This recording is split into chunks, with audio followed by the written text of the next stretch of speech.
editorial Biblos,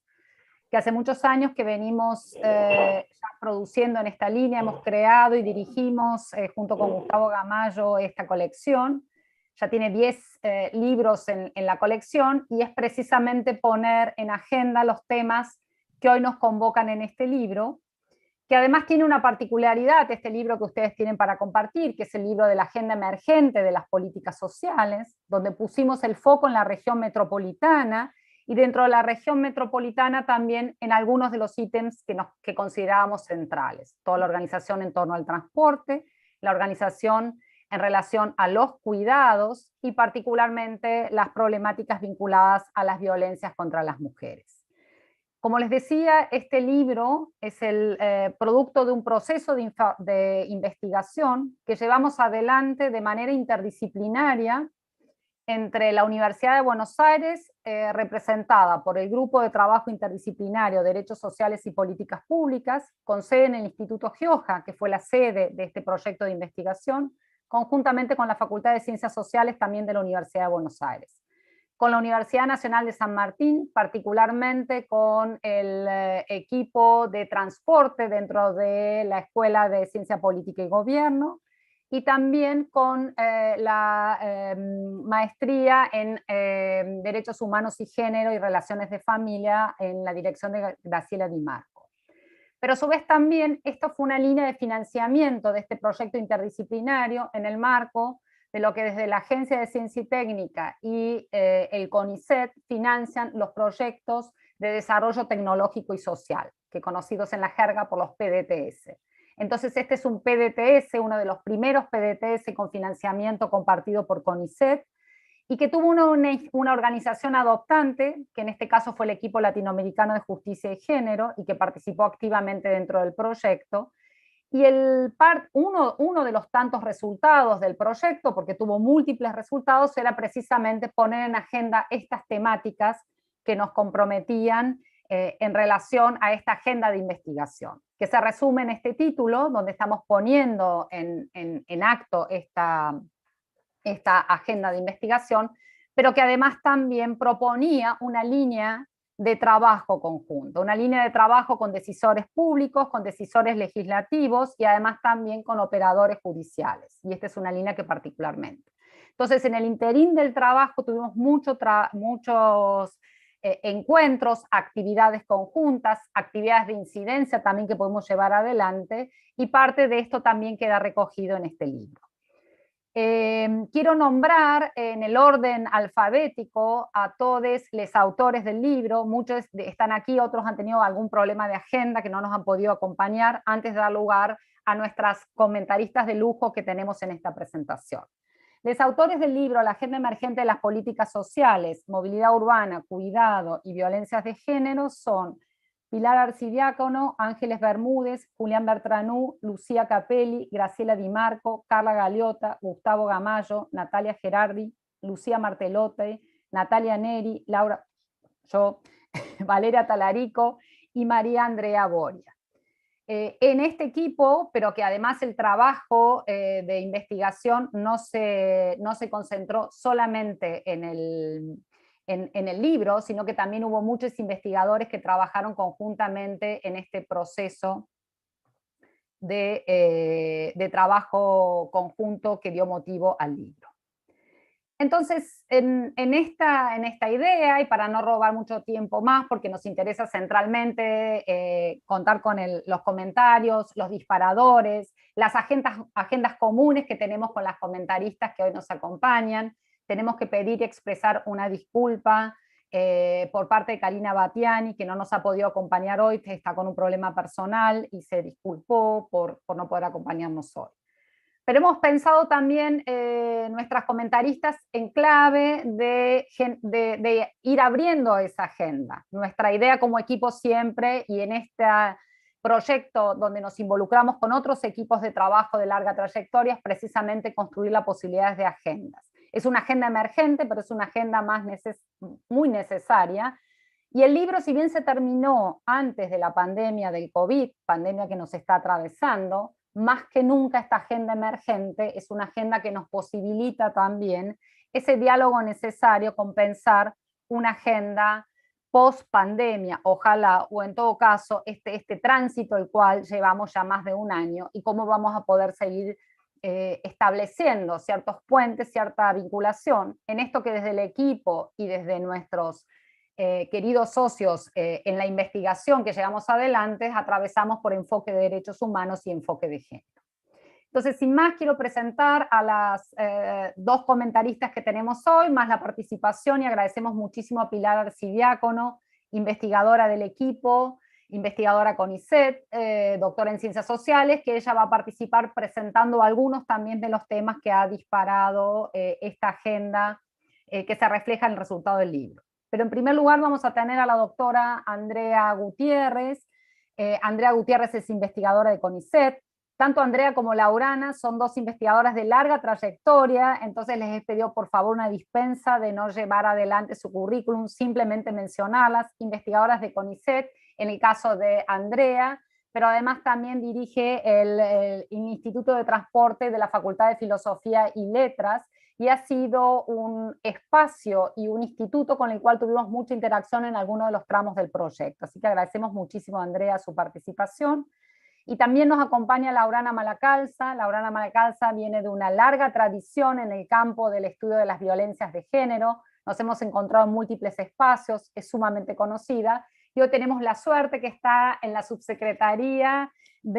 Integral de la Violencia por Razones de Género de nuestro Ministerio de las Mujeres, Géneros y Diversidades, y es una alegría también que nos pueda acompañar Laurana. Y Pilar ya la nombré y también. Así que el orden de presentación va a ser primero Andrea, luego va a seguir Pilar y va a cerrar Laura. Así que sin más, les dejo la palabra a Andrea. Muchas gracias.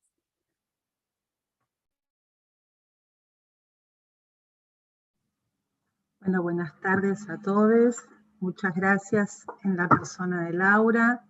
a todos los autores de este libro tan rico y tan denso, que tengo el agrado de poder comentar.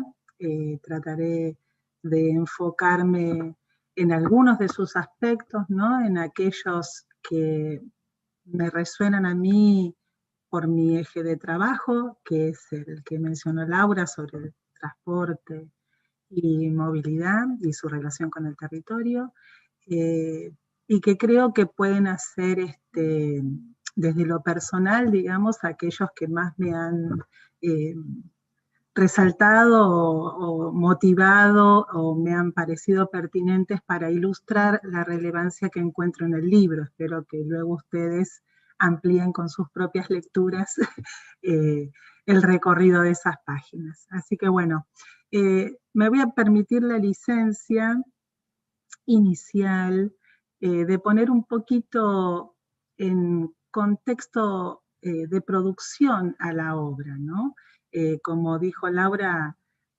nosotras tenemos unos cuantos años de ejercicio, digamos, en la academia, y lo que mencionó Laura acerca del PDTS, como se conoce, ¿no? De esta línea de financiación a la investigación como transferencia social, es algo nuevo. O sea, cuando yo era más joven, esto no existía, ¿no? Y habla de un nuevo contexto institucional que apunta a recuperar la investigación como un proceso que no es exclusivo de la academia, ni mucho menos, y que es un proceso en el cual es sumamente necesario e indispensable articular con otros actores múltiples y diversos, como bien lo ilustra el ejercicio de construcción de este libro, ¿no? Desde organismos del Estado como la Defensoría del Pueblo de la Nación, o organismos internacionales como la División de Asuntos de Género de la CEPAL, o la Fundación FIA Foundation y la CAF, la Corporación Argentina de Fomento, que fue justamente el ámbito, digamos, que dio lugar a esa interacción, a esa agenda compartida que mencionó Laura, siendo Leda Pereira, un miembro del programa de Transporte y Territorio, la que dirigió el estudio en la investigación Ella se mueve segura para la región metropolitana de Buenos Aires, y que tuvo el aporte tan importante, ¿no?, de recuperar lo que es la inseguridad en el transporte público con enfoque de género y en particular las violencias vinculadas con el acoso, ¿no?, que son temas que recupera y trata el libro. Eso por un lado, digamos, ¿no? Y por el otro también en cuanto al contexto de producción del libro, me permito la licencia de recuperar algo nuevo para este campo, sobre todo refiriéndome al campo de la investigación y del trabajo en transporte y movilidad, que es que la cuestión de género no es solamente una cuestión de agenda para nosotros, sino que es parte de una experiencia de vida, ¿eh? Para las investigadoras o profesionales que trabajamos en estos temas, es un campo que históricamente fue predominantemente masculino, puedo hablar largamente sobre eso, y una cosa nueva, no es solo la mayor presencia de mujeres como investigadoras, tal el caso de Natalia Neri o de Lucía Capelli, que son autoras del libro, en particular del capítulo de movilidad, y a quienes tengo el gusto de conocer desde sus inicios profesionales, sino que también estas mujeres jóvenes son parte del staff de decisores, o sea que han dado un paso adelante por sobre mi generación y han podido pasar a ocupar estos puestos en la toma de decisiones, lo cual me parece que son dos aspectos que hablan de la temática y que vale la pena recuperar, porque eso no lo van a leer necesariamente en el libro. Bueno, ahora sí me voy a poner mi tiempo porque yo estoy improvisando ahora de volver a la vieja usanza, no armé PowerPoint y yo hablo mucho, así que me voy a poner los 15 minutos. Para recuperar alguno, voy a recuperar 3 cosas, van a ser muchas más de 3, pero 3 núcleos temáticos, algunos aspectos que me parecen valiosos para resaltar del libro, uno sobre la metodología, otro sobre sus hallazgos, y por último, algunas puntas que noto particularmente relevantes para colaborar en esto de aportar una agenda de políticas sociales en este eje de transporte y movilidad. Con respecto a la temática, digamos, de este capítulo en cuestión, que tiene un eje central en la cuestión de la accesibilidad a los centros educativos del área metropolitana, ese es el tema propuesto, digamos, me parecen unas 4 o 5 cuestiones muy relevantes desde el punto de vista metodológico para destacar. Una primera es que se observan los viajes por estudio, que en el campo del transporte y la movilidad son de esos motivos de viaje poco prestigiosos, digamos, ¿no? Siempre es la movilidad por trabajo, la cuestión de la reproducción económica, la que tiene y ha tenido tradicionalmente más énfasis, obviamente también vinculado con los predominios disciplinares en este campo, más anteriormente, ¿no? Con más peso en la ingeniería, en la economía, y esta cuestión de haber iluminado y diagnosticado el viaje por motivo estudio habla ya de otro enfoque de pensamiento, ¿no? De abordaje, y genera una evidencia nueva, evidentemente, al conocerlo. La otra cuestión que me parece metodológicamente muy importante es que han trabajado con apertura por grupos etarios. Esa es otra decisión metodológica que también ilustra un enfoque de pensamiento, ¿no? Observando cómo la movilidad y las condiciones de acceso a derechos son diferentes a lo largo del ciclo de la vida, y esto particularmente han destacado muy bien los cortes que corresponden a la educación inicial, primaria y secundaria, todas abarcadas por la legislación como parte de la enseñanza pública y gratuita en nuestro país. Un tercer aspecto que me parece interesante es la unidad de análisis que han tomado. Habitualmente en este campo se trabaja sobre viajes, ahora ya no tanto, el giro de la movilidad es esto que apunta a hacer énfasis en recuperar a las personas y sus experiencias y demás, pero en este caso ellos trabajan con el hogar como unidad de análisis, ¿no? Y entonces eso les ha permitido recuperar estos viajes asociados al cuidado, o sea, no solo el viaje del estudiante en el acceso, ¿no? En la accesibilidad a los centros educativos, sino también el de quienes los acompañan, dando justamente ahí un lazo importante en cuanto al enfoque de derechos con el enfoque de género. Por último, hay un punto que me parece también muy destacable y valioso en lo metodológico, que es haber dado utilidad a la encuesta de movilidad domiciliaria del 2009 y 2010, que es con la que han trabajado, que es una fuente de datos oficial, pública, representativa estadísticamente a nivel del aglomerado. La anterior encuesta había sido del año 72 para la región metropolitana. Esto tiene un valor muy significativo y son fuentes de datos oficiales que, si bien hoy ya tienen unos cuantos años, pero el censo también lo tiene, siguen siendo irreemplazables para conocer tendencias macro de toda la diversidad de modos de transporte y motivos de viaje y distintas edades, como les digo, a un nivel estadísticamente representativo. Y acá no solo trabajaron con características tradicionales, ¿no? Como la duración de los viajes o los modos de transporte, sino que incorporaron los tiempos de espera en el transporte público o las cuadras caminadas al transporte público, haciendo ahí una ilustración de este doble enfoque, digamos, ¿no? Que no es solamente la cuestión del transporte y los medios, que era el enfoque tradicional, sino también la percepción del usuario, ¿no? De las personas, el tiempo de espera,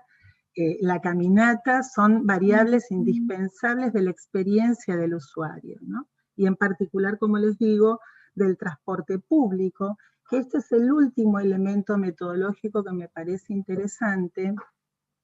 y es que ellos recuperan, digamos, lo que serían los patrones socioterritoriales de movilidad, por un lado, pero también las políticas públicas del sector transporte para ver cómo dialoga en este doble juego, digamos, la demanda y la oferta, ¿no? Y ahí hay una componente, ya no sé por cuántas voy, pero cuarta o quinta,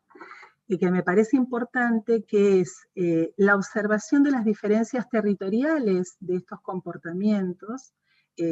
haciendo un análisis del modo tanto a nivel de la Cava como de las distintas coronas de la región metropolitana de Buenos Aires y sus corredores, lo cual ilustra que hablar de movilidad y acceso a derechos requiere ser observado en el territorio, independientemente de las características de los grupos sociales. Y por otro lado, recuperan dos políticas, digamos, que son muy pertinentes para la agenda actual, como es la subvención tarifaria al transporte público, analizando datos SUBE, que es de esas fuentes que son tan queridas hoy en día, ¿no? Vinculada con los Big Data y esas cuestiones, eso es muy importante, pero lo analizan desde el punto de vista de la subvención y de este nuevo subsidio a la demanda. Después recuperaré algunos hallazgos de cada una de estas cosas, ¿no? Y por el otro lado, una cosa me parece fundamental y con lo que quisiera concluir en los comentarios, es la recuperación del transporte escolar. ¿No? El transporte escolar como servicio, que es uno de los tantos abandonados justamente por el interés de conocimiento. Entonces pasan a ser de esos vacíos de los que se conoce poco, y entonces es muy bienvenida la información diagnóstica, y sobre todo en este caso porque permite claramente tanto la subvención como el análisis del transporte escolar vincular con políticas públicas. Dicho esto, me voy a centrar en algunos hallazgos. Los dividí en tres o cuatro, creo, aspectos, ¿no? Por un lado, los hallazgos que vinculan con la clave de género, ¿no? Que es importante para el libro. Los destaco en función de, seguramente, tratar de articular con los otros ejes que las comentaristas van a recuperar, porque son los que anudan la trama del libro. Entonces, género.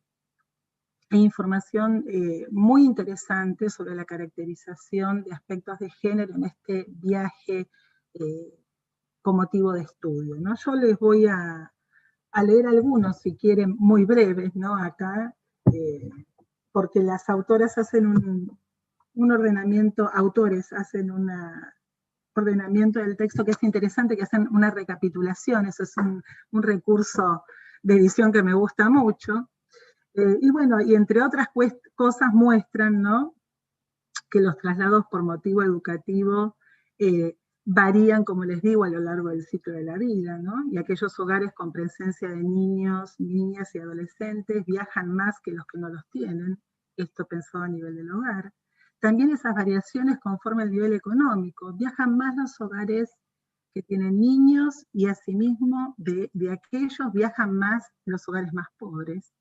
lo cual ilumina allí ya una condición diferencial con respecto a los recursos de transporte y de movilidad que tienen los hogares. Y por último, sobre esta doble diferenciación, marcan los aspectos de género, diciendo, ¿no?, que son justamente las mujeres las que mayor cantidad de viajes de acompañamiento a centros educativos realizan. Y en estos términos me parece que es una lectura importante de remarcar, y como decía Laura, aportando las agendas de investigación que compartimos, y el interés, por ejemplo, en el análisis a través de estas fuentes que son las encuestas de movilidad domiciliaria, aportar que este dato de que hay como motivos de viaje que son de género, como son aquellos vinculados con cuidado, no son solo aquellos de acompañar al centro educativo, sino también a la salud o las compras, y que nosotros hemos analizado junto con miembros del programa, en particular con Leda Pereira, tenemos una publicación que muestra la comparación de las 10 en modo que a nivel del país, y en los 10 aglomerados urbanos del país donde se hicieron estas encuestas, en todos los viajes con motivo de cuidado o reproductivo, si queremos llamarle, ocupan más del 60% de los viajes realizados por mujeres. O sea, del 100% de los viajes que realizan las mujeres, más del 60% en las 10 ciudades del país donde se analizaron son viajes por motivos de cuidado. No es solo en el AMBA, es lo que quiero decirles acá, o sea que es un hallazgo muy pertinente. Por otro lado, con respecto a la accesibilidad de los centros educativos y tratando de hacer recuperación de algunos hallazgos que sobre todo me lleven a iluminar este vínculo o aporte hacia las políticas públicas, obviamente que los autores trabajan con su diversidad y su diferenciación por grupo socioeconómico y localización territorial, pero yo voy a hacer la inversa y voy a iluminar ciertas constantes, ¿no?, más allá de las variaciones que son importantes y existen. Y es que por un lado, el viaje con motivo educativo es básicamente un viaje hecho por medios no motorizados, lo cual implica la caminata y a pie. Y esto en términos de política pública lleva a poner el foco en el espacio público. En el espacio público, tanto desde el punto de vista de sus infraestructuras materiales, como son las calles o las veredas o el alumbrado, como también en la inseguridad urbana, por ejemplo, ¿no?, que son todos temas muy presentes en la agenda pública. Eso por un lado, pero un segundo dato interesante que aporta el trabajo es que de ese más del 50% que en todos los ciclos de la educación se hacen como viajes no motorizados, en realidad son básicamente exclusivamente a pie, porque el viaje en bicicleta es muy marginal, es muy marginal. Yo acá me anoté,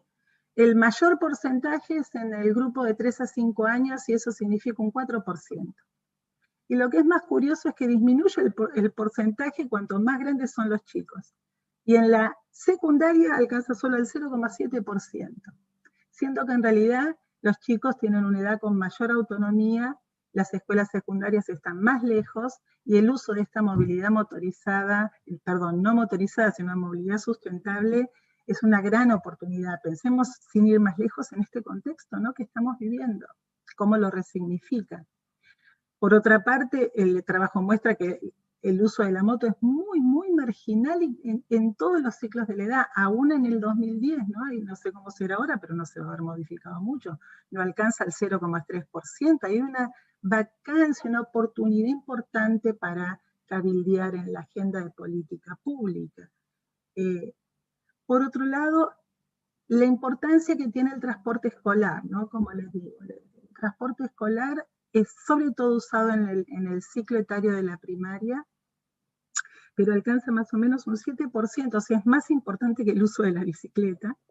Después voy a recuperar un poquito más esto de algunos aspectos sobre el transporte escolar. Y un último aspecto es que el peso del transporte público, me refiero a los medios masivos, ¿no?, de transporte público, alcanza como máximo el 43%, y eso en el caso de la escuela secundaria, siendo mucho menor en la escuela primaria y en la inicial. Esto me parece que pone en contexto otras movilidades, ¿no? Como les digo, la movilidad de la caminata, la movilidad del transporte escolar y la propia movilidad del transporte público enfocada a ciertos grupos etarios y a ciertos contextos territoriales. Me parece que es ya un conjunto de información importante y que, como les digo, en todos los casos se observa las desigualdades territoriales, ¿no? Yo solo voy a anotar un dato de color que tomé haciendo referencia a la ciudad de Buenos Aires, porque pensamos que, bueno, que es como, y lo es, el territorio más privilegiado, ¿no? Con mayor dotación de servicios públicos, sean de transporte como educativos, y también mejores condiciones del espacio público. Y aún dentro de esa homogeneidad se detecta con mucha claridad los contrastes que hay en términos de perfil socioterritorial entre el norte rico y el sur pobre de la ciudad de Buenos Aires, ¿no? Acá me parece interesante cómo se ilumina con los datos del trabajo que en el norte rico hay, me estoy en los 15 minutos, el norte rico tiene más viajes en auto, digamos, para la secundaria, y el sur pobre tiene más viajes caminando al jardín. O sea, es muy claro de observar. Bueno, para cerrar, porque ya estoy en el margen de los 15 a los 20 minutos, voy a tratar de recuperar esos 2 o 3 aspectos que les digo que me parecen importantes en términos de vínculos a política pública. Por el lado de la SUBE, algo que marcan los autores, ¿no?, que si bien el boleto escolar y estudiantil puede alcanzar casi hasta el 100%, no está incluido el viaje del acompañante, ¿no? Solamente tienen algún tipo de subvención aquellos que ya la tienen de manera personal, ¿no?, por tener una asignación social, de atributo social federal, pero no por su condición de acompañantes. Yo he trabajado con el acceso a la educación en el caso de las mamás con hijos con discapacidad, por ejemplo, este es un tema nada menor, o de mamás que tienen que viajar con sus chicos más chicos porque no tienen quien se los cuide. O sea, son temas de agenda pública que me parecen significativos. Y por el otro lado, como les decía, el tema del transporte escolar, ¿no? Un tema que lo primero que emerge para mí, ¿no?, es la corroboración de que hay mucho vacío normativo, pero no necesariamente por este tema de que no se conoce cómo es, básicamente quizás es un vacío de conocimiento normativo, porque normativa hay. Y no es solamente un tema de que hay normativa que es distinta y el tema de la coordinación, porque son normativas locales, una en la CAB, otra en provincia, y después cada municipio tiene, digamos, la potestad, digamos, de dar esas autorizaciones efectivamente locales. No solamente por eso, sino porque muestra un dato interesantísimo el trabajo, y es que no hay registros de prestadores interjurisdiccionales, que son los de jurisdicción nacional, los que hacen viajes, digamos, que atraviesan los límites de los municipios. Y nosotros, en un trabajito que venimos de publicar, que es el Atlas del Emmodo, justamente, ¿no?, que complementa esta fuente que ya les mencioné, lo que hicimos es justamente hacer una cartografía de la movilidad por transporte escolar, y claramente van a ver ustedes ahí que existen viajes, y lo dice la propia Emmodo, en transporte escolar que son interjurisdiccionales, ¿no? Ahí se manifiesta como en tantas otras temáticas, esa brecha, ¿no?, entre lo normado y la práctica, que me parece que es importante de iluminar, y también se señala en el capítulo un dato fundamental, por ejemplo, y es que en los registros que lleva la autoridad pública no se toma el volumen de personas transportadas, digamos, ¿no? Es una visión más bien de tránsito y de ver las habilitaciones de los conductores y de ver la cantidad de prestatarios registrados que hay, pero un dato importante para componer política pública sería, por ejemplo, eso, ¿no?, tomar conciencia de la información, de la calidad de la información que se genera, levantar este dato tan simple y poder, por ejemplo, nutrir articuladamente a la Autoridad de Transporte Metropolitana, que podría con muchísima facilidad, digamos, concentrar esta información que es tan central, ¿no? Tan central para vincular, como les digo, un aspecto de transporte con algo de cuidado y con algo de género, para colocarlo en la política pública. Por último, voy a cerrar con esto, ¿no? Algo con lo cual batallo desde hace mucho, y es destacar que el transporte escolar no es un servicio público, en términos del derecho administrativo. Es un servicio de oferta libre, no es un servicio público. Esto me parece que ya de por sí es un elemento central para colocar en la agenda de políticas sociales, y considerando, digamos, ¿no?, las puntas, digamos, que deje el libro en otros capítulos, por ejemplo, en el que ahora seguramente va a referir Pilar Arcidiácono sobre los programas que vinculan con el cooperativismo, digamos, ¿no? Una posibilidad claramente cercana sería que estas cooperativas también existan, digamos, para transportes escolares, que sean fuente de empleo para mujeres, y una forma concreta de vincular estas políticas públicas de manera transsectorial, digamos, ¿no? De manera transsectorial. Hay acá un antecedente que yo desconocía y la verdad que destaco muchísimo por parte del capítulo, y es justamente la puesta en vigor a través de unas acciones de amparo de la ley 114, ¿no?, de protección integral de la niñez, que dio lugar a que aparezca la prestación a cargo del Estado de transporte escolar vinculada con los amparos de población residente en villas de la Ciudad de Buenos Aires, y me parece que justamente en términos de antecedentes de derecho, esto es algo, como les digo, que vincula con puntas de esta investigación y de este libro, y que en lo personal aliento a que prosperen, y por eso las recupero. Muchas gracias, hay muchos hallazgos para recuperar, así que los invito a disfrutar del libro y les cedo la palabra a las colegas. Muchísimas gracias, Andrea,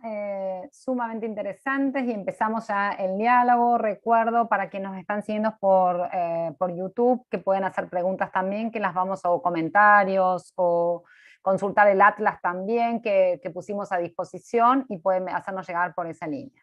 Pilar, por favor. Bueno, buenas tardes. Gracias Laura, hola a todos y a todas. Es un placer compartir este espacio, una producción más de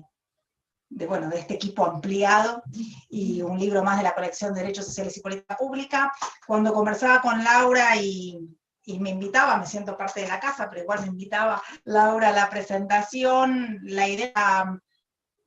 dedicarme a dos cuestiones tal vez, por lo menos señalar dos aspectos. Uno tiene que ver con el capítulo que escribimos junto con una amiga y colega, Ángeles Bermúdez, también investigadora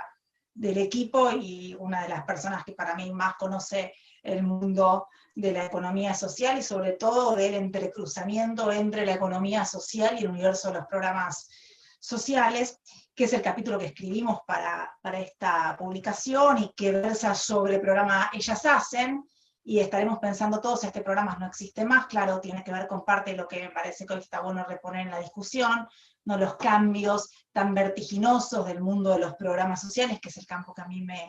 me ocupa, pero por otro lado, tratar de traer a la discusión una línea de trabajo que en el equipo de investigación, tanto nosotras como muchos de los colegas que están aquí presentes y otros que están siguiendo a través de las redes, vienen trabajando, que es el mundo amplio, diría, de las transferencias de ingresos, que hace ya 30 años ocupan parte central de la política social argentina. Entonces, en este sentido, trabajar en la presentación de hoy en estos dos niveles. ¿Por qué digo esto? Nosotras en el trabajo con Ángeles, cuando traemos el Ellas Hacen, lo traemos dentro de una visión ampliada de las transferencias de ingresos. Es decir, primera cuestión, no consideramos las transferencias de ingresos ni en esta producción, ni en general en el equipo, en las distintas producciones, en las tesis, en las investigaciones, solamente acotadas a los programas condicionados de transferencia de ingresos, los viejos PTCI que conocimos y estudiamos, sino que tenemos una visión ampliada para comprender este universo, por cierto, muy diverso, ¿no? Que nos trae al Ministerio de Desarrollo Social, pero también nos trae un organismo de la Seguridad Social hace algunos años ya, como ANSES con la asignación universal, entre otras intervenciones. En este sentido, las transferencias de ingreso han ocupado en las producciones nuestras un lugar, yo diría, más que protagónico, ¿no? Y esto refleja básicamente el rol que han ocupado en los últimos años, en las últimas décadas, el proceso de masificación de las transferencias de ingreso en Argentina, ¿no? Digamos, cómo asegurar, bajo la pregunta de cómo asegurar ingresos en sociedades de mercado, en sociedades capitalistas, cuando la inserción en el mercado de trabajo bajo el trabajo asalariado es algo que por lo pronto no es accesible para todos, es más, es cada vez para menos. En este sentido, digamos, son políticas que hacen al corazón de la discusión sobre el bienestar, a la discusión sobre la política social, y expresan de una manera este desacople, ¿no? Entre las estructuras históricas de la política social y de la forma de asegurar los riesgos de la política social, y estas nuevas situaciones laborales, de informalidad, desocupación, etc. En este sentido, en algún momento yo trabajaba la idea del mientras tanto, más que del mientras tanto, estas políticas han pasado a ser formatos de elenco estable, ¿no? Y la pandemia, de alguna manera, nos reactualizó esta discusión, y eso es algo que después me gustaría también dejar planteado, más allá de que el libro no llegó a ese momento, es un libro prepandémico. Pero me parece que un montón de cuestiones de los diferentes capítulos uno lo puede tirar, ¿no? Tirar de esos hilos y empezar a repensar en clave de cómo está estructurada la discusión política y moral hoy por hoy. Y además, digo, estas políticas están en el centro de la escena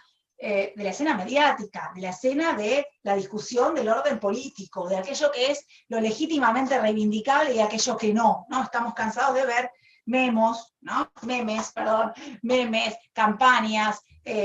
que siguen mencionando sobre los consumos, los hábitos de aquellos que, los choriplaneros, los programas Argentina Descansa, y todas esas cuestiones que venimos viendo hace ya muchos años sobre estas poblaciones que reciben transferencias por parte del Estado. Que implican, ¿no? Y parte del trabajo que nosotros hacemos ahí con Ángeles, de alguna manera lo intentan mapear y lo intentan señalar para un programa, para el programa Ellas Hacen, nació en el 2013, que implica una cantidad de despliegues burocráticos, de comprobación de medios, de pruebas, de esquemas probatorios que se despliegan por parte de las burocracias estatales, para evitar, ¿no? Las trampas, los pícaros, las pícaras en este caso, porque son todas mujeres, para evitar los márgenes de arbitrariedad,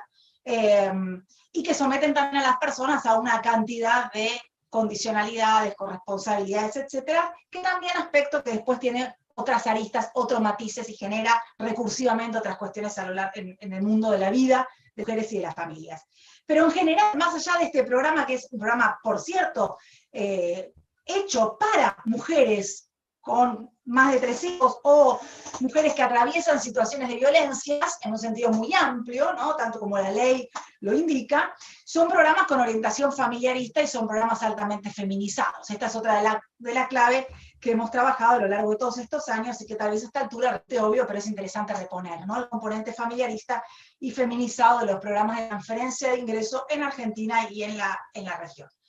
Con montos inestables, este programa también nos repone esta situación, montos inestables, que en realidad de lo que hablan entonces es de una posibilidad de pérdida del potencial desmercantilizador, del poder adquisitivo de las prestaciones, que es otro tema recurrente en la agenda de las transferencias de ingresos. Como vemos, son temas que no tienen que ver solo con este programa, sino que tienen que ver con una agenda, yo diría ya casi 3 décadas del plan Jefas y Jefes, pero antes también, ¿no? Masivamente a partir del plan Jefas y Jefes, pero antes también en el mundo de las transferencias de ingresos. Programas que se van concatenando, y esto lo vemos aquellas investigadoras por aquí que estudian las trayectorias de mujeres, van viendo sobre todo el mundo de concatenado de los diferentes programas sociales, y entre los cuales se inserta el Ellas Hacen como uno de los programas, y un universo, y aquí vinculo estrictamente con el contenido del capítulo, y un universo inmenso de condicionalidades, contraprestaciones, corresponsabilidades. Esto fue cambiando, yo sigo estos programas desde Jefas y Jefes, y un poquito antes también, digamos, y esto fue cambiando a lo largo de todos estos años, pero es importante que la cuestión de la ocupabilidad de los sujetos destinatarios ha sido un tema central, ¿no? Ha sido un tema central por parte de la hechura de las políticas públicas, y que tiene que ver sobre todo además con el componente, con el telón de fondo, un componente fuertemente trabajista, ¿no? En el sentido de la fortaleza simbólica y material que ha tenido el trabajo como organizador social en la Argentina, y entonces estos programas están bien permeados de esa lógica de la ocupabilidad de estos sectores en diferentes sentidos. El programa Ellas Hacen no escapa a este universo de las corresponsabilidades o las condicionalidades para aquellas personas que los reciben, en este caso mujeres, y tiene una particularidad. Es un programa que surge en el marco de toda una línea nueva, desde el 2003 en adelante, que incorpora en la política social y en los programas el mundo del cooperativismo bajo programas, el cooperativismo de trabajo y todas las diferentes acepciones que podemos encontrar en la literatura sobre programas sociales. Quiero decir, es la primera vez, a partir del 2003 en adelante, y en el 2009 con fuerza con la Argentina Trabaja, en la órbita del Ministerio de Desarrollo Social, que nosotros nos encontramos entonces con el mundo del cooperativismo, ¿no? Cooperativas creadas desde el Estado, por eso son llamadas en la jerga cooperativas bajo programa, pero asistimos a algo de lo que nosotras reponemos en este capítulo, al boom de las cooperativas. Entonces ya ahí el mismo programa nos mete, si no estábamos antes familiarizados, con el mundo de alguna manera de la economía social, con diálogos con el cooperativismo tradicional, ¿no? Que desde incluso momentos preformativos del Estado argentino venía dedicándose a actividades vinculadas con el bienestar. En este sentido, el programa Ellas Hacen como una parte, como un componente de lo que ha sido el gran programa Argentina Trabaja a partir de 2009 en adelante, en general no llega a armar tanta cantidad de cooperativas, sino que empieza a crear una cantidad de grupos precooperativos, donde parte de las tareas de contraprestación se vinculan fuertemente con tareas de terminalidad educativa o capacitación. Nosotras ahí, no voy a hacerlo demasiado largo porque el tiempo me va a empezar a correr Laura, pero nosotras allí recuperamos parte de lo que ha sido incluso el contenido de estas capacitaciones que intentan disputar los estereotipos de género, en el marco de aquello que se ofrecía, ¿no? Tareas en oficios, en plomería, rompiendo con la lógica de los programas sociales, de muchos de los programas, no todos, pero de muchos de los programas sociales de transferencias de ingresos que en general dejaban a las mujeres las tareas de peluquería y cocina como parte de los esquemas capacitadores conocidos. En este sentido, entonces, el programa requiere una cantidad de horas por parte de las mujeres. Yo quiero recordar en este espacio que las mujeres receptoras del programa Ellas Hacen son mujeres que además reciben la asignación universal, es decir, son mujeres que de alguna manera son interpeladas por distintos tipos de requerimientos para cobrar, porque además de la asignación universal entonces tendrían que implica, perdón, la exigencia de condicionalidades de salud y educación para sus hijas e hijos, además tienen todo este pool de actividades que son requeridas por parte del Estado. Y recuerdo, digamos, más allá de que nosotras allí repasamos, y otros capítulos también, digamos, todo lo que ha sido, lo que generó, ¿no? Lo que generó en la vida de las mujeres las exigencias cooperativas, no solo desde el punto de vista de la carga, sino también desde la recuperación de ciertos espacios colectivos, ciertos espacios de grupalidad, que son altamente destacados por parte de las diferentes investigaciones, no solo estatales, sino de otros colegas y otros colegas, que me parece que son centrales, como esta doble cara de la condicionalidad, cuando se convierte entonces en un espacio de exigencia con un costado punitivo, porque sabemos que los programas tienen esto, ¿no? Digamos, si no se cumple con la condicionalidad, sea de la asignación universal, sea de cualquiera de los programas de transferencia de ingresos, se pierde la prestación, es decir, me anoto acá un cartel inmenso que dice la permanencia en los programas es un problema tan grande como los de accesibilidad que estudiamos hace muchos años, pero también en estos casos, en estos espacios donde las condicionalidades están atravesadas por espacios de grupalidad, por espacios de capacitación, por espacios de terminalidad educativa, que encima además, digamos, de alguna manera interpelan estereotipos de género, por ejemplo, como en el programa Ellas Hacen, bueno, también se generan otras cosas, que son parte de las investigaciones cualitativas que este libro también repone. En este sentido, la pregunta que nos hacíamos y que en su momento dio origen, y yo creo que después cuando releí en estos días el capítulo, creo que después fuimos para otro lado con Ángeles, tuvo que ver con, bueno, ¿qué repertorios de política se les ofrece a estas mujeres para sostener entonces todas estas horas que están exigidas por el Estado para cumplir con una condicionalidad o una contraprestación, recordando que encima son madres con cantidad de niños o niñas y que mayormente están entre la edad de 18 a 39 años. Y ahí lo que vimos es algo parecido a lo que vimos en el resto de los programas sociales históricamente, por eso digo, nos interesaba recomponer una clave diacrónica de los programas sociales, más allá del caso Ellas Hacen y sus particularidades. La realidad en general es que la respuesta suele ser una respuesta autoconvocada por parte de las mujeres, suele resolverse por el lado de la informalidad de aquellos burocracias callejeras, aquellas capacitadoras, capacitadores que operan esos espacios y que logran de alguna manera que las mujeres vayan a cursar con sus niños, con sus niñas, pero no hubo andamiajes, ¿no? Andamiajes estatales que pudieran ofrecer ese respaldo, insisto, y esto no es una novedad, esto es más bien una constante. ¿Cuál es la novedad? Y creo que ahí por eso es interesante el diálogo que, digamos, vendo yo misma nuestro capítulo, porque me parece y estoy convencida de que es interesante traer la discusión del mundo cooperativo. Creo que en parte los que vemos programas sociales, a veces vemos programas sociales y nos olvidamos entonces de recuperar todo el acervo que hay del mundo cooperativo, hace muchísimos más años que el mundo de los programas sociales, y ahí está todo el universo de las cooperativas sociales, que nosotras reponemos algo de la discusión de, bueno, la OIT, la Alianza Cooperativa Internacional, SICOPA, es decir, organismos, actores organizados que están traccionando las discusiones sobre cooperativas sociales que justamente tienen como función, recién Andrea mencionaba algo vinculado con el tema transporte, pero como función dar respuesta a distintas cuestiones, servicios vinculados con servicios de proximidad, y en este caso entonces era una estrategia, o sigue siendo una estrategia posible de articulación con las experiencias de los programas sociales. Es decir, los programas sociales vinculados con el mundo de la cooperativa nos dejan un montón de experiencia. En general se suele ver el lado de la mortandad que tienen, ¿no? Que se terminan los programas, se terminan las cooperativas, en muchos casos, en muchos continúan y se pueden rearmar. Pero digamos, de ver la posibilidad de trazar puentes en el mundo con el mundo tradicional de cooperativo, que ha sido, por cierto, bastante cerrado, ¿no? Cerrado a trazar puentes con el mundo de estas nuevas cooperativas, aspecto que trabajamos en otras publicaciones. En este sentido, insisto, digamos, la falta de lo que ha sido la articulación de que incluso estas cooperativas o precooperativas se pudieran convertir sus objetos sociales en cooperativas sociales para poder ser incluso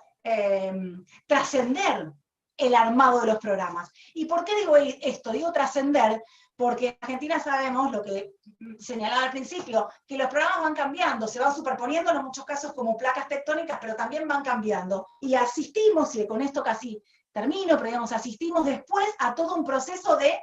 descolectivización, descooperativización de los programas sociales bajo la gestión de Cambiemos, aspecto que no voy a ampliar ahora, pero que también hemos trabajado fuertemente a lo largo de estos años con el equipo.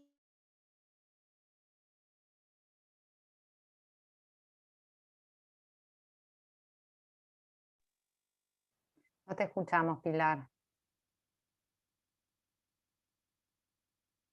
Bueno, me parece que se le cayó la conexión. Bueno, estaba cerrando por suerte. Ya después se volverá a conectar y en todo caso al final sobre las preguntas le dejamos el espacio por el cierre. Laurana, por favor. Gracias. Bueno, buenas tardes. Muchas gracias, Laura. Muchas gracias a todas, a todos por la invitación. No hacía más que escuchar con mucha atención porque es cierto que cuando cambian las funciones, cambian el lugar de la escucha, ¿no? Entonces, cuando tenés que pensar estas políticas y los temas que me convocaron a formar parte de este prestigioso encuentro, el tema de las violencias de género desde el Estado, yo ahora estoy como subsecretaria del Ministerio, por supuesto que la escucha es otra, sin duda que es otra, y me quedé ahí con ganas de seguir escuchando a Pilar porque tocaba la última partecita después de que era un análisis sobre las cuestiones más actuales que me interesaba escucharla, así que esperamos ahora que pueda retomar. Yo creo que en principio leí el libro con mucha atención y con muchas ganas desde este lugar de la escucha de cómo repensar todos los temas de violencia de género en el marco de las políticas sociales. Creo que el primer gran hallazgo para retomarla, Andrea, tiene que ver con enfocar el tema de las violencias de género en el marco de las políticas sociales. Digo porque no es un dato menor en la forma en que se ha venido siempre enfocando las problemáticas de la violencia de género, mucho más pensada en términos de políticas seguritarias, en políticas que han abordado, digamos, la violencia de género en clave judicial y policial. Creo que eso ha sido, digamos, no solamente un modo de abordaje y de gestión estatal de las violencias, pensarlas desde un paradigma seguritario, desde un paradigma, reitero ahí, como muy enfocado en la respuesta judicial y policial frente a los casos individuales, sino que también desde el campo muchas veces de las investigaciones se resuena, digamos, toda la problemática de las violencias de género desde centralmente, diríamos, un enfoque que centraliza el problema en términos de abordaje judicial, con los enormes desafíos que genera, digamos, en términos conceptuales, en términos de definiciones de políticas públicas, y desde ese enclave, digamos, muy concentrado y que vuelve a resonar en el presente, que tiene que ver con repensar el tema de la violencia de género en un sentido más punitivista, ¿no? Ese parecería ese debate en el que se viene enmarcando incluso el propio feminismo, de repensar esa tensión entre violencia de género y punitivismo, como si fuese de alguna manera una encrucijada en la que es muy difícil de sobrellevar. Y me parece que estos 3 capítulos, que al menos forman parte de la última parte del libro, va superando, digamos, o pone en tensión parte también de ese dilema en que muchas veces el propio feminismo, o desde los propios feminismos nos lo planteamos, que es esa encrucijada entre violencia y punitivismo, como si fuese la única forma de gestionar desde el Estado las violencias de género. Por el otro lado, me parece que el segundo gran dimensión que muestran estos 3 artículos que componen la última parte tiene que ver con esta posibilidad de pensar el Estado como un campo de disputa, donde está atravesado por múltiples tensiones, por múltiples contradicciones y por múltiples ambivalencias que permiten de alguna manera ir disputando sentidos adentro de las definiciones de las políticas públicas, ir disputando también formas de ejecutar esas políticas públicas. Y por último, me parece que es central, digamos, en los tres artículos que le presté una mayor atención para poder traer en este comentario, que tiene que ver con la fuerte predominancia de la agenda del cuidado. La agenda del cuidado para repensar las políticas de violencia de género y en particular de violencia contra las mujeres. Y a mí me parece que ese concepto del cuidado que tensiona la forma en que se ha pensado las políticas en materia de violencia de género y que se ha pensado la gestión estatal en materia de violencia de género es clave para buscar estos intersticios que nos permitan encontrar otras respuestas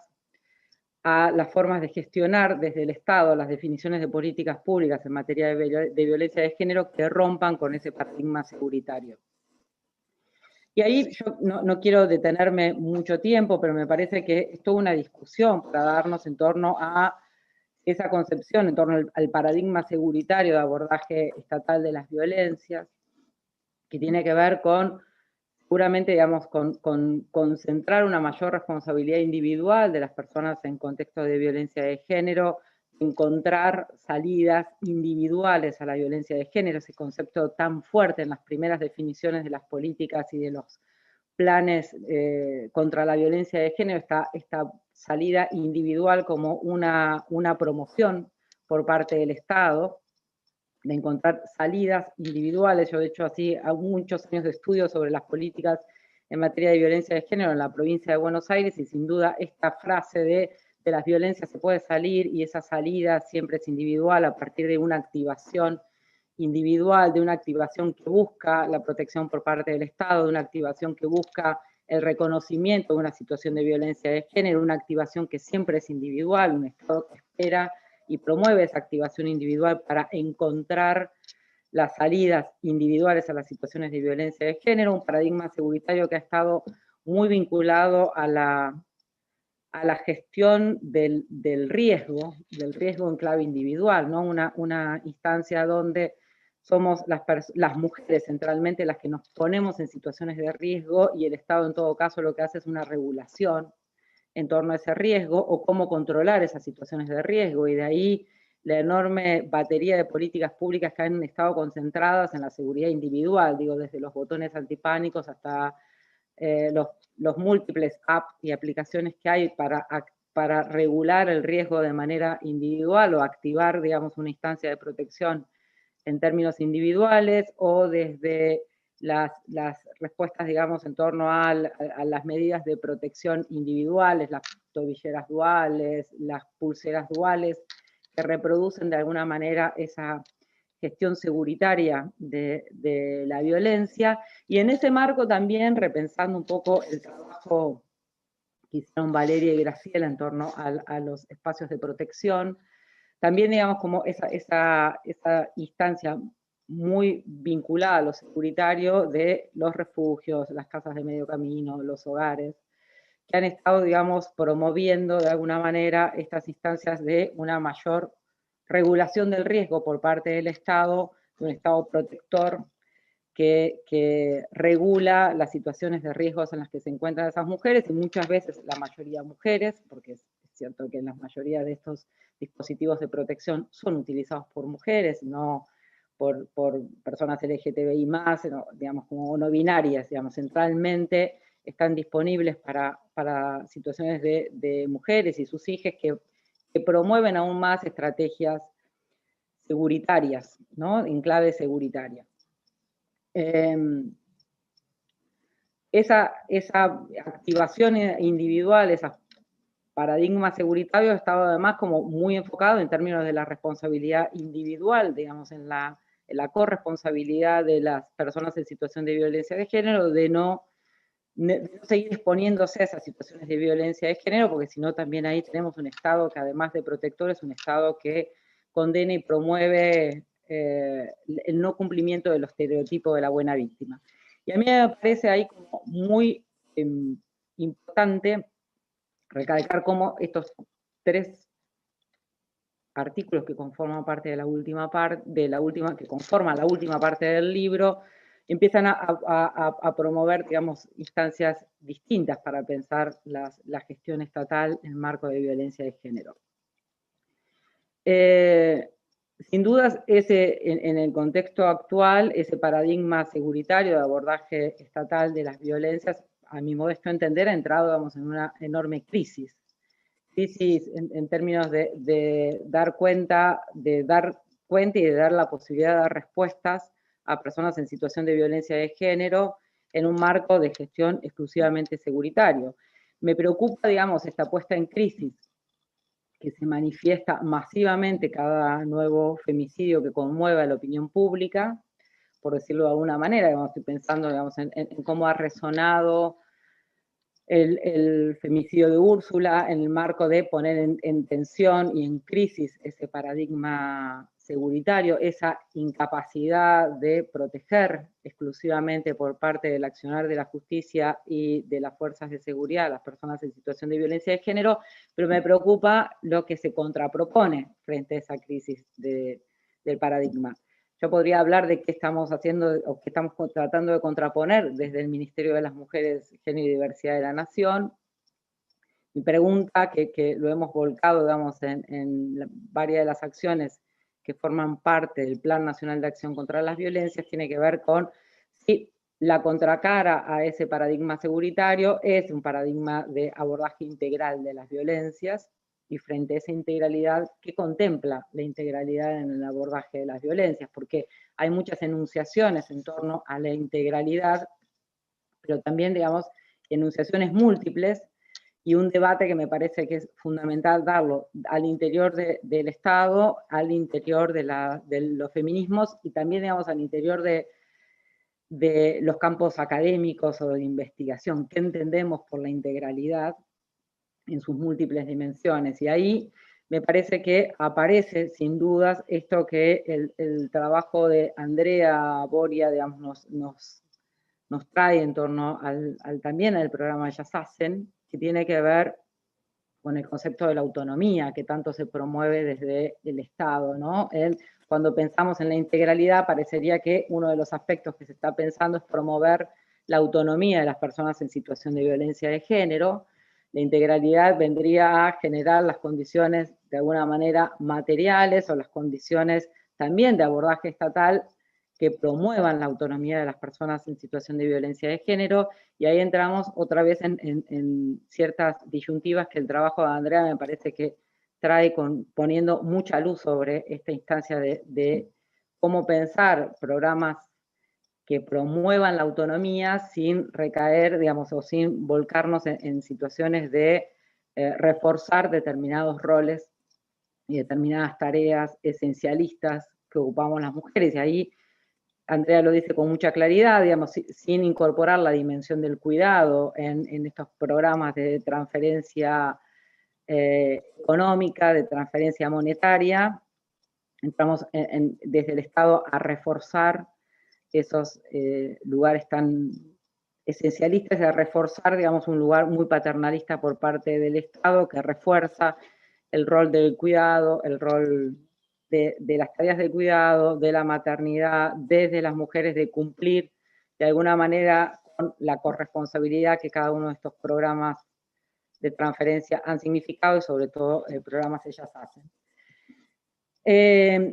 Dicho esto, me parece que el gran dilema vuelve a poner como en eje la problemática de la violencia de género en el marco de las políticas sociales. Y digo que es un gran dilema desde la gestión también, porque yo le escuchaba recién a Pilar haciendo un profundo análisis de lo que significa, digamos, el Ministerio de Desarrollo Social y las políticas sociales, y cómo pensar todo este marco de las políticas sociales desde un ministerio como un Ministerio de las Mujeres, Género y Diversidad, que entra, digamos, en un lugar donde aparecería como central la necesidad de, desde su creación, transversalizar la perspectiva de género en todos los ámbitos estatales,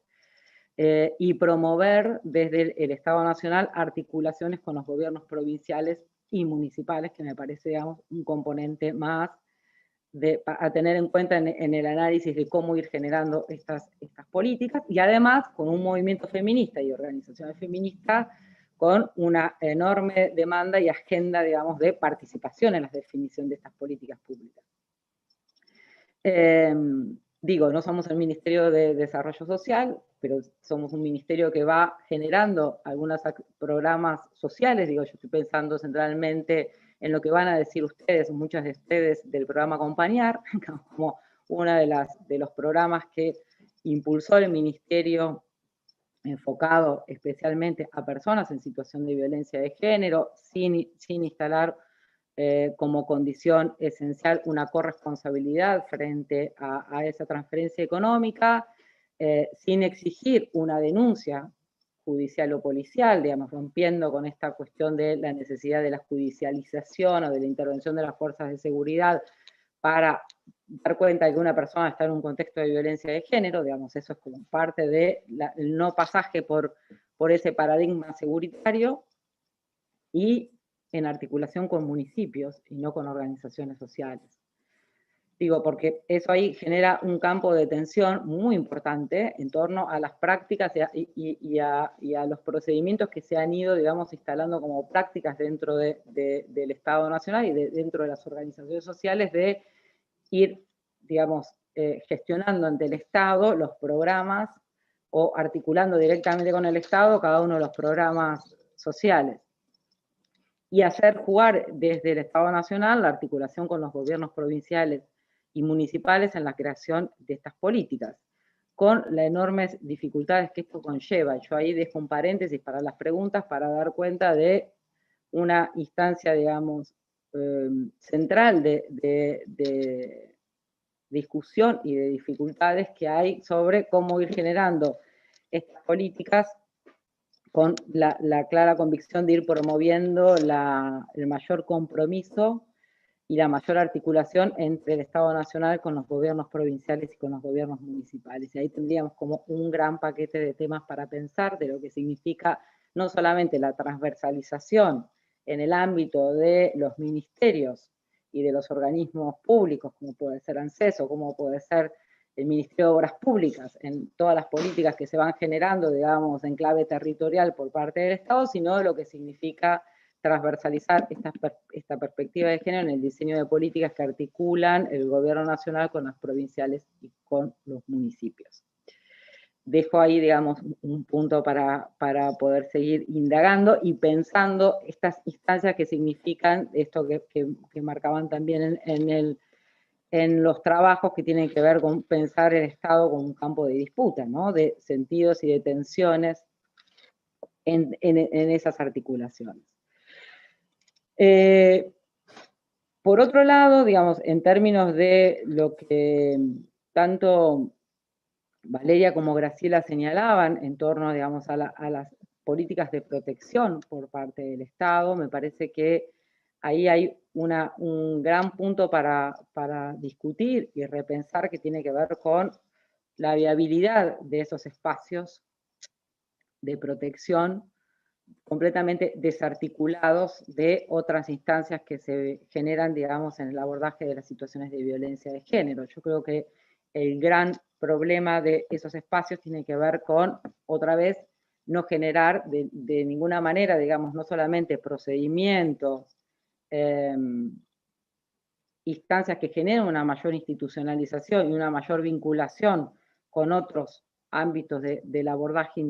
integral o de un abordaje más integral de las situaciones de violencia, sino donde refuerzan, digamos, esos lugares, no solamente seguritarios, sino de no promover la autonomía, de quedar, digamos, como lugares que yo diría, digamos, que actúan como casi como un depósito, como lo han dicho muchas personas, ¿no? Es un lugar de permanencia sin posibilidades de encontrar desde el Estado el desarrollo de proyectos de vida autónomos de estas personas. Y me quedé 2 segundos pensando, porque estuve la semana pasada en Posadas, en Misiones, y el único refugio que aparece con ese nombre, como un lugar de seguritario, digamos, completamente seguritario por parte del Estado, es una dependencia que está operada y monitoreada por el servicio penitenciario en la provincia de Misiones. Digo, como no estamos hablando de fines del siglo XX ni del siglo XIX, digamos, estamos hablando de marzo del 2021,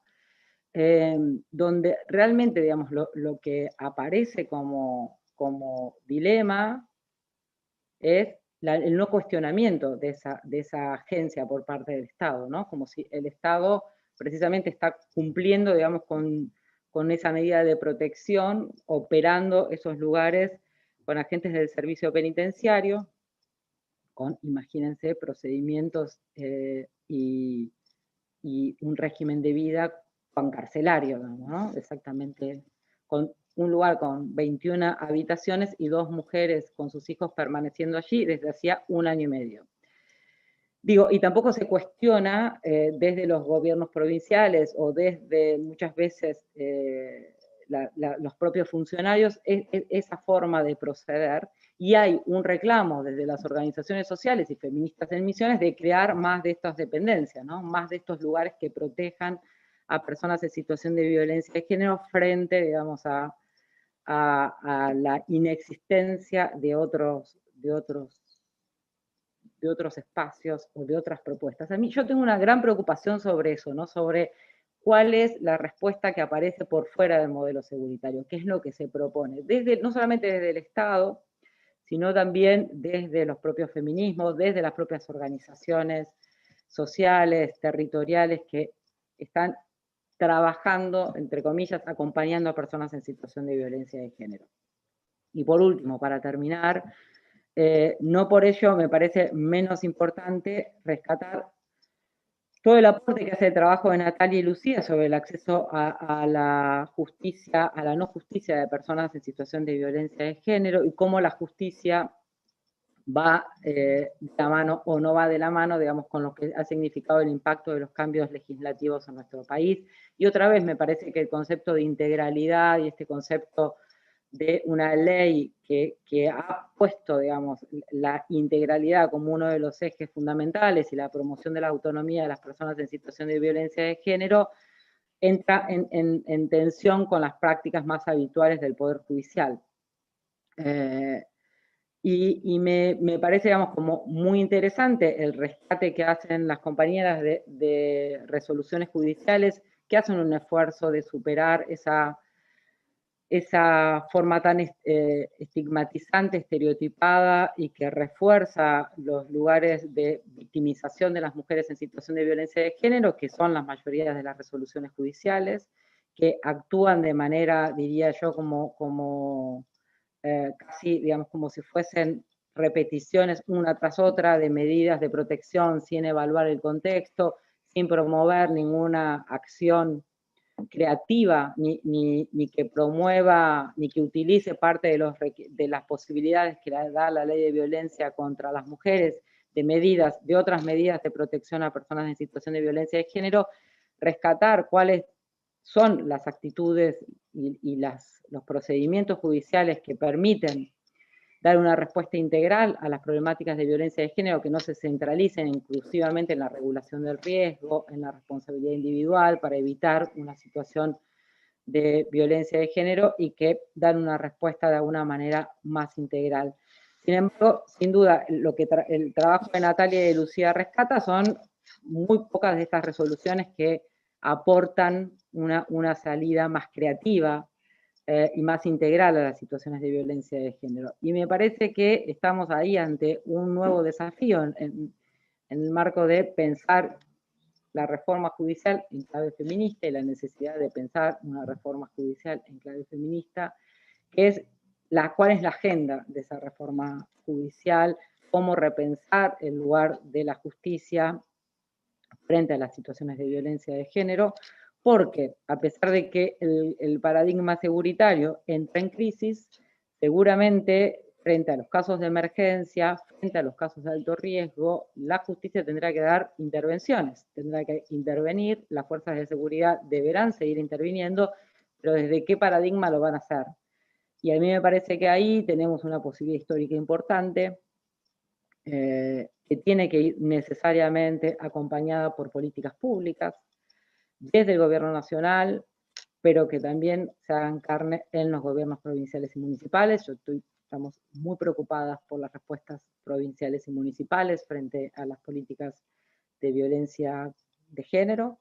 y me parece que ahí es un desafío importante para, otra vez, cuando pensamos en la transversalidad de la perspectiva de género, incluir, digamos, esa articulación entre los gobiernos, el gobierno nacional con los gobiernos provinciales y municipales. Bueno, eso me parece, digamos, como ejes fundamentales de la agenda que proponen los 3 artículos. Hice la lectura en esa clave, digamos, con esas preocupaciones, y dejo abierto, digamos, el espacio para las preguntas. Muchas gracias. Muchísimas gracias a vos, Laurana, súper integradas, hablando de integralidad. Primero quiero eximir a Andrea Gutiérrez, que tiene otro compromiso. Gracias, Andrea, gracias, nos va a quedar mucha agenda y vamos a consultar mucho el Atlas. La seguimos pronto y sentite libre. Muchas gracias. Y antes de darle la palabra para preguntas y demás, aquí hay otras, y Pilar que tenía que redondear, pero me parece interesante y Pilar seguramente va a estar de acuerdo. Hay otros autores y básicamente hay otras autoras del libro aquí. Tenemos hasta las 19:30, o sea que tenemos unos minutines más para conversar y si hay preguntas. Pero están aquí Valeria Talarico, está Graciela Di Marco, está Carla, ¿está todavía Carla? Sí, Carla Galeota, no está. Bueno, y sí está Andrea Boria, como autoras del libro que nos ha podido acompañar. Si ellas quieren tener unas primeras reacciones, será un gusto. Si no, le damos también la palabra a Pilar para que cierre sus ideas y recuperamos algunas preguntas.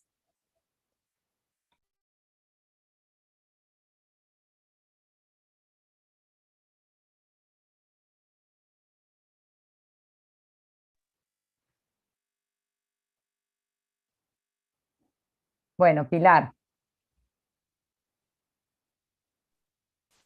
A ver, todo lo que podía pasar pasó, eso era obvio, así que estoy desde el teléfono, nunca usé el teléfono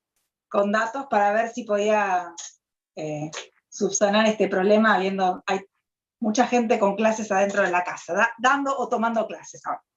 y el Zoom se cayó. En fin, Lau, nada más, 2 cuestiones y le doy la palabra a las compañeras. No sé hasta dónde se escuchó, pero un poco la idea del capítulo era provocar en clave de salir de cierta dicotomía también que surgió y resurgió en la pandemia fuertemente en el mundo de las transferencias, de condicionalidades sí, condicionalidades no, de alguna manera traer que el mismo programa en el mismo momento podía tener darle sentidos muy diferentes a las condicionalidades, ¿no? Yo lo mencionaba, como presión, como carga, pero también como espacios de grupalidad, de contención, pero que también cuando uno ve los programas como van cambiando, ¿no? A lo largo del tiempo, en realidad estos mismos programas que podían potenciar cierta condicionalidad, a través de la condicionalidad, ciertas improntas colectivas, luego pueden ser desactivados en improntas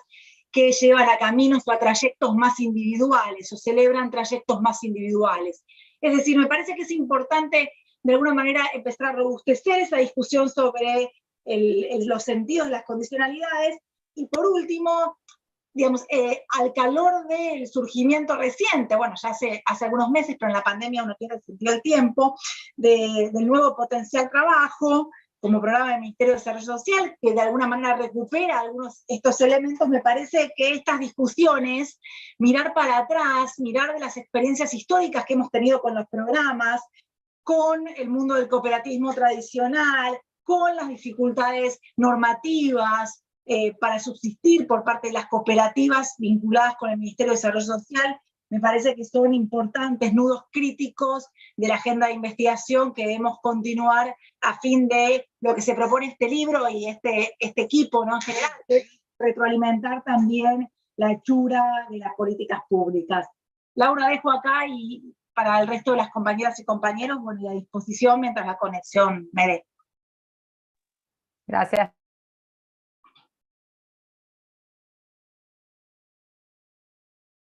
¿Alguna de las autoras quieren tomar la palabra? También está Marisa Miodowski, que nos está acompañando aquí. Marisa participó mucho en el proyecto, en su función dentro del gobierno de la ciudad, y fue una interlocutora muy destacada en muchos de los temas que trabajaron. Así que está abierta, y a los otros investigadores del equipo que también. Quien quiera tomar la palabra, así vamos cerrando.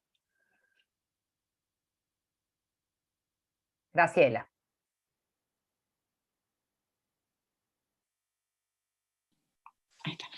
No, muy breve. Bueno, llegamos por fin a la presentación del libro, Laura, tan esperado. Yo solamente quiero agradecer a las comentaristas porque han iluminado muchos aspectos de los capítulos que tomaron, y seguramente van a quedar otros para seguir trabajando. Y simplemente quiero mencionar que mi cara mostraba cierto placer por escuchar la Laurana, desde el punto de vista de pensar otro enfoque, otro modelo para trabajar las violencias contra las mujeres, sobre todo para las mujeres en situación de violencia concreta, y me pareció muy interesante su enfoque, me pareció además muy interesante y muy como da esperanzas que se esté replanteando estos dispositivos que nosotras con tanta meticulosidad seguimos en el capítulo. Y esta cuestión meticulosa tiene que ver con que nos basamos en un trabajo de la tesis de doctorado de Valeria Tagliarico, que encabeza la autoría de los capítulos, que me parece que es importante tener en cuenta. Incluso hago la promoción del libro que sacó con su doctorado, para pensar esto que decía Laurana, para pensar alternativas para trabajar estas cuestiones y no repetir modelos perimidos, y poder avanzar en otra forma de entender que las mujeres en situación de violencia necesitan cuidado, necesitan autonomía, necesitan una serie de cosas, pero no ciertamente desde un enfoque que controla, en un enfoque que las aísla, a ellas, a sus hijos. Bueno, y el extremo que contó Laurana de Posadas sería como el extremo, pero si están haciendo un relevamiento seguramente lo van a encontrar en algunas otras provincias. Así que bueno, eso, simplemente agradecerles mucho y ponernos a disposición, por supuesto, porque este tipo de trabajos tienen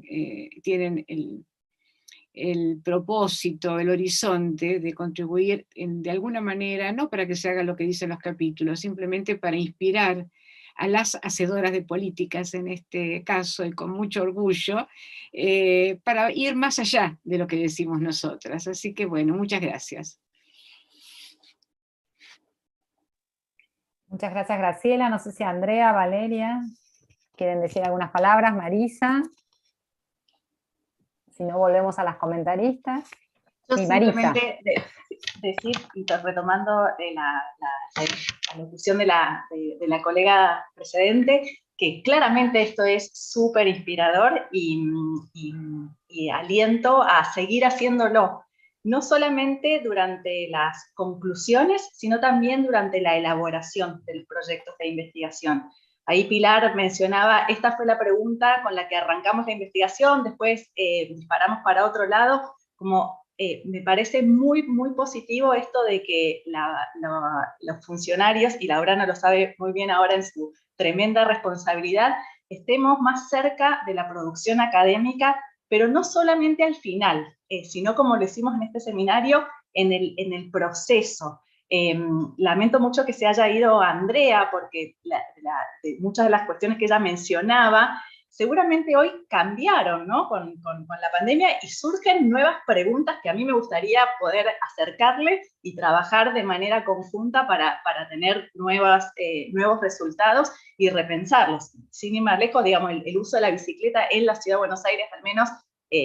aumentó muchísimo, y hay una política de incentivar que se use la bicicleta para ir al colegio con la financiación de la infraestructura, no solo la bicicenda, sino de los bicicleteros, de los colegios y un montón de otras cosas, pero seguramente falta mucho más, y pensarlo también mejor desde una perspectiva de género que